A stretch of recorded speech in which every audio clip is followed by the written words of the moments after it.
I think the other important thing that we haven't really talked about is like, we know the research says, if you can do it 5 days in a row or 8 days in a row or 12 days in a row, great. Well, for the real life person and even elite athletes, we don't take that approach unless we have to. We actually kind of use it more of, we're going to do this over a 3-week period, and we're going to try to get about 10 to 12 exposures over 3 weeks.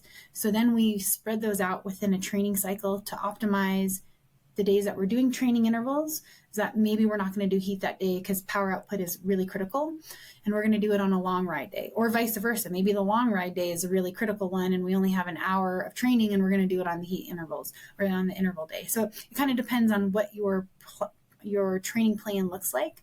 Again, whether it's from a coach or from a book or whatever, you're trying to find the hybrid. I think what's important though is that if you're self-coached, is write out your training plan for 2 or 3 weeks. So you have an idea. You're not going to stick to it. That's fine. But if you're kind of one of those persons of like, I got to get 3 days of intervals in this week, I'm going to figure out the best approach. Well, let's put it on paper so we actually can make sure that you're timing and incorporating this additional exposure to heat, this additional stress. So you're not just maximizing on your heat acclimatization, but you're training and your recovery as well.